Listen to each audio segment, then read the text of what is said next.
ಚೆನ್ನಾಗಿರುತ್ತೆ. Full piece ಇದೆ, ಅಕ್ಕ ಪೀಸ್ ಇದೆ, ಮುರಿದಿರೋದಲ್ಲ. ಗಮನ ತುಂಬಾ ಚೆನ್ನಾಗಿದೆ, ಸಿಕ್ಕಾಪಟ್ಟೆ ಚೆನ್ನಾಗಿದೆ. ಪ್ರತಿಯೊಂದು ಐಟಮ್ ನನಗಂತೂ ಬಹಳ ಇಷ್ಟ ಆಯಿತು. ನನ್ನ ಬಾಯಲ್ಲಿ ಈಗೂ ಮಾತಾಡ್ತಾ ಇರಬೇಕಾದ್ರೆ ನನಗೆ ಬಾಯಲ್ಲಿ ನೀರು ಊರ್ತಾ ಇದೆ. 300 700 ಅದೆಲ್ಲ ಒಟ್ಟಿಗೆ ಖಾಲಿ ಆದ್ಮೇಲೆ ಲೈವ್ ತಗೊಂಡು ಡ್ರಾ ಮಾಡ್ತೀವಿ. ಅದು ಏನು ಪ್ರೈಸ್ ಇಟ್ಟಿದೀವೋ ಎಲ್ಲ ಗ್ರಾಹಕರನ್ನ ಕರೆದು ಅವ್ರ ವ್ಯವಸ್ಥೆ ಅವ್ರಿಗೆ ತಲುಪಿಸುವಂತ ಕೆಲಸ ನಾವು. ಲೇಡೀಸ್ ಅಂಡ್ ಜೆಂಟಲ್ ಗೈಸ್, ನಮಸ್ಕಾರ. ನಾನು ಸುರೇಶ್ ಶೆಟ್ಟಿ. ನೀವು ನೋಡ್ತಾ ಇರೋದು ಟೇಸ್ಟ್ ಆಫ್ ಉಪಹಾರ. ಇವತ್ತು ಒಂದು ಬೇಕ್ರಿಗೆ ನಿಮ್ಮನ್ನು ಕರ್ಕೊಂಬಂದಿದ್ದೀನಿ. ಇಲ್ಲಿ ರುಚಿ ಶುಚಿ ಎಲ್ಲ ಅದ್ಭುತವಾಗಿ ಕಾಪಾಡ್ಕೊಂಡಿರ್ತಾರೆ. ಇವರು ಸುಮಾರು ವರ್ಷಗಳಿಂದ ಈ ಬೇಕ್ರಿ ನಡೆಸ್ಕೊಂಡು ಬರ್ತಾ ಇದ್ದಾರೆ. ಅಂದರೆ ಒಳ್ಳೆ ಅನುಭವ ಇವ್ರಿಗಿದೆ. ಮತ್ತು ಕೇಕು ಸಹ ಇವರು ಭಾಳ ಚೆನ್ನಾಗಿ ಮಾಡ್ತಾರೆ, ತುಂಬ ಹೆಲ್ದಿಯಾಗಿರುತ್ತೆ.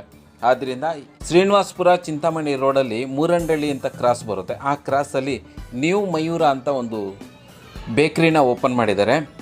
ಈ ಬೇಕ್ರಿಗೆ ಇವತ್ತು ನಾನು ಭೇಟಿ ಕೊಟ್ಟೆ, ಹೇಗಿದೆ ನೋಡೋಣ ಅಂತ ಹೇಳ್ಬಿಟ್ಟು ಒಂದಷ್ಟು ನಾನು ಎಲ್ಲ ವೆರೈಟಿಗಳನ್ನ ಟೇಸ್ಟ್ ಮಾಡಿದ್ಮೇಲೆ ನಿಮ್ಮ ಮುಂದೆ ಹಂಚ್ಕೊತಾ ಇದ್ದೀನಿ ಈ ವಿಷಯ. ಯಾಕೆಂದರೆ ನಾವು ಏನೇನು ಹೇಳ್ಬಿಟ್ಟು ಅದು ಚೆನ್ನಾಗಿಲ್ಲ ಅಂತ ಹೇಳಿದ್ರೆ ಆಮೇಲೆ ನೋಡ್ತಾ ಇರೋರು ಹೋಗಿ ಟೇಸ್ಟ್ ಮಾಡಿದಾಗ ನಮ್ಮನ್ನು ಬೈಕೊಂಬಾರ್ದು ಅಂತೇಳಿ ಟೇಸ್ಟು ಎಲ್ಲ ಚೆನ್ನಾಗಿದ್ದ ಮೇಲೆ ನಾನು ನಿಮ್ಗೆ ರೆಕಮೆಂಡ್ ಮಾಡ್ತಾಯಿದ್ದೀನಿ. ಆದ್ದರಿಂದ ನೀವು ಶ್ರೀನಿವಾಸಪುರ ರೋಡಲ್ಲಿ ಹೋದಾಗ ಅಲ್ಲಿ ಪೆಟ್ರೋಲ್ ಪಂಪ್ ಇದೆ. ಆ ಪೆಟ್ರೋಲ್ ಪಂಪ್ ಆಪೋಸಿಟಲ್ಲೇ ಹೊಸದಾಗಿ ನ್ಯೂ ಮಯೂರ ಅಂತ ಬೇಕ್ರಿ ಒಂದು ಓಪನ್ ಆಗಿದೆ. ಒಳ್ಳೆ ವೆರೈಟಿ ಇವ್ರ ಹತ್ರ ಇದೆ, ಒಳ್ಳೆ ಐಟಮ್ಸ್ ಇದೆ, ಸಿಕ್ಕಾಪಟ್ಟೆ ಚೆನ್ನಾಗಿದೆ. ಪ್ರತಿಯೊಂದು ಐಟಮು ನನಗಂತೂ ಭಾಳ ಇಷ್ಟ ಆಯಿತು. ಇಲ್ಲಿ ಎಗ್ ಪಪ್ಸು, ವೆಜ್ ಪಪ್ಸು, ದಿಲ್ ಪಸಂದು, ಬ್ರೆಡ್ ಮಸಾಲ, ಕೇಕು, ಸ್ವೀಟ್ಸು ಮತ್ತು ಖಾರ ಸ್ನ್ಯಾಕ್ಸ್ ಎಲ್ಲ ಭಾಳ ಚೆನ್ನಾಗಿದೆ. ನನಗೆ ತುಂಬ ಇಷ್ಟ ಆಗಿತ್ತು ಅಂದರೆ ಮಸಾಲ ಕಾಜು ನಿಜವಾಗ್ಲೂ ತುಂಬ ಚೆನ್ನಾಗಿತ್ತು. 150 ರೂಪಾಯಿ 100 ಗ್ರಾಮು. ಸಿಕ್ಕಾಪಟ್ಟೆ ಚೆನ್ನಾಗಿತ್ತು, ಕ್ರಿಸ್ಪಿಯಾಗಿ ಗರಿಗರಿಯಾಗಿ ಮಸಾಲ ಟೇಸ್ಟು ರುಚಿ. ನನ್ನ ಬಾಯಲ್ಲಿ ಈಗೂ ಮಾತಾಡ್ತಾ ಇರಬೇಕಾದ್ರೆ ನನಗೆ ಬಾಯಲ್ಲಿ ನೀರು ಊರ್ತಾ ಇದೆ, ಅಷ್ಟು ಚೆನ್ನಾಗಿದೆ.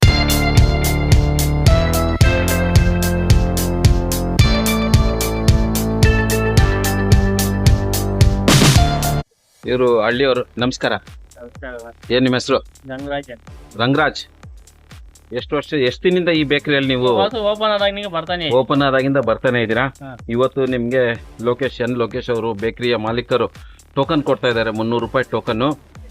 ಈ ಟೋಕನ್ ಅಲ್ಲಿ ನೀವು 300 ರೂಪಾಯಿ ಪರ್ಚೇಸ್ ಮಾಡಿದ್ರೆ ನಿಮ್ಗೆ 300 ರೂಪಾಯಿದು ಒಂದು ಟೋಕನ್ ಕೊಡ್ತಾರೆ. ಈ ಟೋಕನ್ ಅಲ್ಲಿ ನಿಮ್ಗೆ ಫ್ರಿಜ್ ಇದೆ. ಫ್ರಿಜ್ ಅಲ್ಲಿ ನೀವು ಬಂಪರ್ ಡ್ರಾ ಆದಾಗ ಇಲ್ಲಿ ನಿಮ್ಮ ಹೆಸರು ನಿಮ್ಮ ಹಾಕಿದಾಗ ಬಂಪರ್ ಡ್ರಾ ಆದ್ರೆ ನಿಮ್ಗೆ ಫ್ರಿಜ್ ಬರುತ್ತೆ.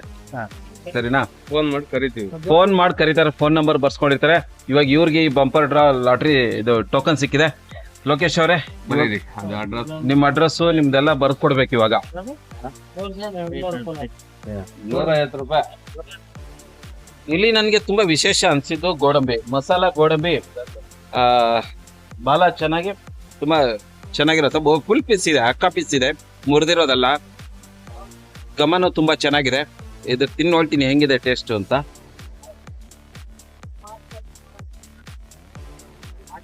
ಬಾಯಿಗೆ ಇಟ್ಕೊಂಡ್ರೆ ಆ ಮಸಾಲ ಫ್ಲೇವರ್ ನಿಮ್ಗೆ ಗೊತ್ತಾಗುತ್ತೆ. ಮತ್ತು ಇದನ್ನ ಏನಾಕಿ ಫ್ರೈ ಮಾಡಿದವರು ಯಾಕಂದ್ರೆ ಗೊತ್ತಾಗುತ್ತೆ, ಒಳ್ಳೆ ಒಗ್ಗರಣೆ ಟೇಸ್ಟ್ ನಮ್ಮ ಬಾಯಿ ಸಿಗುತ್ತೆ.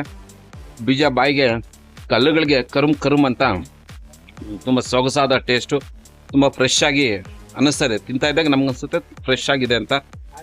ಲೋಕೇಶ್ ಅವರೇ, ಇದು ಏನು ಎಣ್ಣೆಯಲ್ಲಿ ಒಗ್ಗರಣೆ ಹಾಕಿರೋದು, ಏನ್ರಿಂದ ಒಗ್ಗರಣೆ ಹಾಕಿರೋದು? ಅದು ತುಪ್ಪದಲ್ಲಿ ಒಗ್ಗರಣೆ ಮಾಡಿ ಮತ್ತೆ ಕರಿಬೇವು ಮತ್ತು ಪುದೀನ ಮಸಾಲ ಮಾಡಿರೋದು. ಇದು ಬಾಯಲ್ಲಿ ಇಟ್ಕೊಂಡಿದ ತಕ್ಷಣ ಗೊತ್ತಾಗುತ್ತೆ ಇದು ತುಪ್ಪದ ಒಗ್ಗರಣೆ ಅಂತ ಹೇಳ್ಬಿಟ್ಟು. ಬಹಳ ಚೆನ್ನಾಗಿದೆ. ಅದಕ್ಕಾಗಿ ಒರಿಜಿನಲ್ ಕಾಜು, ಅದು ಕಹಿ ಬರಲ್ಲ, ತುಂಬಾ ಸ್ಪೈಸಿಯಾಗಿ ಚೆನ್ನಾಗಿರುತ್ತೆ. ಈ ಮಸಾಲ ಎಲ್ಲ ಕಾಣಿಸ್ತಾ ಇದೆ, ಇದೆಲ್ಲ ಏನ್ ಮಸಾಲ ಇದು ಸರ್? ಅದೆಲ್ಲ ಒಂದು ಪುದೀನ ಮಸಾಲ, ಕರಿಬೇವು ಎಲ್ಲ ಒಗ್ಗರಣೆ ಹಾಕಿ ಮಾಡಿರೋದು, ತುಪ್ಪದಲ್ಲಿ ಬೇಯಿಸಿ ವ್ಯವಸ್ಥೆ ಮಾಡಿರೋದು. ಬಹಳ ಚೆನ್ನಾಗಿದೆ. ಎಷ್ಟು ಇದು ಕೆಜಿ ಬಂದು 1500 ರೂಪಾಯಿ. 1500 ರೂಪಾಯಿ 1 kg. For 100 grams 150 rupees. 150 ರೂಪಾಯಿ 100 ಗ್ರಾಮ್ 150 ರೂಪಾಯಿ. ಚೆನ್ನಾಗಿದೆ, ಒಳ್ಳೆ ರುಚಿ ಇದೆ, ಬಹಳ ಚೆನ್ನಾಗಿದೆ. ಈಗ ಗಂಗರಾಜ್ ಅವ್ರದ್ದು ಟೋಕನ್ ಬರ್ಸಿ ಕೊಟ್ಟಿದ್ದಾರೆ. ಇವಾಗ ಇದನ್ನ ಏನ್ ಮಾಡ್ತೀರಾ ನೀವು? ಸರ್, ಇದನ್ನ ನಾವು ಇಷ್ಟು ಟೋಕನ್ ಅಂತ ಹೊಡೆದಿದೀವಿ. 500 300 700 ಅದೆಲ್ಲ ಒಟ್ಟಿಗೆ ಖಾಲಿ ಆದ್ಮೇಲೆ ಲೈವ್ ತಗೊಂಡು ಡ್ರಾ ಮಾಡ್ತೀವಿ. ಅದು ಏನು ಪ್ರೈಸ್ ಇಟ್ಟಿದೀವೋ ಎಲ್ಲ ಗ್ರಾಹಕರನ್ನ ಕರೆದು ಅವ್ರ ವ್ಯವಸ್ಥೆ ಅವ್ರಿಗೆ ತಲುಪಿಸುವಂತ ಕೆಲಸ ನಾವು ಮಾಡ್ತೀವಿ. ಸರಿ, ಎಲ್ಲಿದೆ ಈ ಬಾಕ್ಸ್ ತೋರಿಸಿ, ಎಲ್ಲ ಹಾಕಿದೀರ ಅಂತ ಬಿಟ್ಟು ಬನ್ನಿ ನೋಡೋಣ.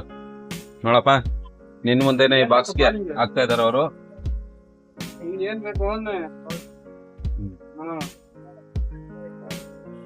ಅದರಲ್ಲಿ ಎಲ್ಲ ಟೋಕನ್ಗಳು ಹಾಕಿಟ್ಟಿದ್ರೆ ಇನ್ನು ಇಷ್ಟು ಟೋಕನ್ ಇದಾವೆ, ಇಷ್ಟು ಟೋಕನ್ ಇದೆ ಬಟ್ ಅದೆಲ್ಲ ಖಾಲಿ ಆದ್ಮೇಲೆ ಇದಕ್ಕೆ ಡ್ರಾಗೆ ವ್ಯವಸ್ಥೆ ಮಾಡಿ ಕರೀತಾರೆ. ಇನ್ನೂ ಟೋಕನ್ ತುಂಬಾ ಇದೆ, ಇದೆಲ್ಲ ಖಾಲಿ ಆಗ್ಬೇಕು. ಯಾಕಂದ್ರೆ ಒಂದಷ್ಟು ಟೋಕನ್ ಅಂತ ಇಟ್ಕೊಂಡು ಅವೆಲ್ಲ ಖಾಲಿ ಆದ್ರೆ ಡ್ರಾ ಮಾಡಕ್ಕೆ ಚೆನ್ನಾಗಿರುತ್ತೆ. ಆಲ್ ದ ಬೆಸ್ಟ್, ಚೆನ್ನಾಗಾಗ್ಲಿ ನಿಮ್ಗೂ. ಫ್ರಿಜ್ ಹೊಡಿಲಿ ಗಂಗರಾಜ್ ಅವ್ರ.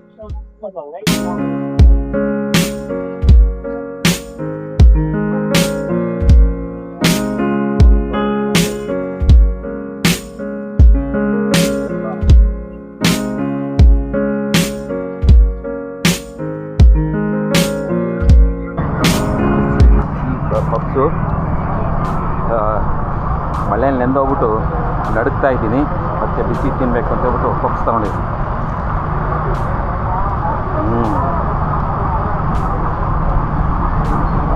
ಚಳಿಗೆ ಭಾಳ ಚೆನ್ನಾಗಿದೆ, ಬಿಸಿ ಬಿಸಿಯಾಗಿ. 30ನೇ ತಾರೀಕು ಶ್ರೀನಿವಾಸಪುರಕ್ಕೆ ಹೋಗಿದೆ. ಅಲ್ಲಿ ಹಳಸು ಮಾವು ಮೇಳ ನಡೀತಾ ಇದ್ದು ನೋಡೋಕೆ ಹೋಗಿದೆ. ಹೋಗ್ಬೇಕಾದ್ರೆ ನಾನು ನೋಡಿದೆ ಇಲ್ಲೊಂದು ಬೇಕ್ರಿ ಹೊಸ್ದಾಗಿ ಓಪನ್ ಆಗಿದೆ ಅಂತ ಹೇಳ್ಬಿಟ್ಟು ಹೋಗಿ ನೋಡಿಕೊಂಡು ಒಂದಷ್ಟು ಟೇಸ್ಟ್ ನೋಡ್ಬಿಟ್ಟು ಹೋದೆ. ಮತ್ತು ಆ ಕಡೆಯಿಂದ ಬರೋಷ್ಟೊತ್ತಿಗೆ ಸಿಕ್ಕಾಪಟ್ಟೆ ಮಳೆ ಜಾಸ್ತಿ ಆಗ್ಬಿಟ್ಟು ನೆಂದೋಗಿದೆ. ಬಿಸಿಗೆ ಏನಾದರೂ ತಿನ್ನೋಣ ಅಂತೇಳ್ಬಿಟ್ಟು ಈ ಬೇಕ್ರಿಲಿ ಬಂದು ಒಂದು ವೆಜ್ ಪಪ್ಸ್ ತೊಗೊಂಡು ತಿಂದೆ, ಭಾಳ ಚೆನ್ನಾಗಿತ್ತು. ನಿಮಗೂ ರೆಕಮೆಂಡ್ ಮಾಡ್ತೀನಿ. ಮೂರಂಡಳ್ಳಿ ಕ್ರಾಸಲ್ಲಿರುವಂಥ ನ್ಯೂ ಮಯೂರಿ ಬೇಕ್ರಿಗೆ ಹೋಗಿ ಒಳ್ಳೆ ಸ್ನ್ಯಾಕ್ಸನ್ನು ಸವಿರಿ, ಭಾಳ ಚೆನ್ನಾಗಿರುತ್ತೆ. Thank you guys, thank you so much.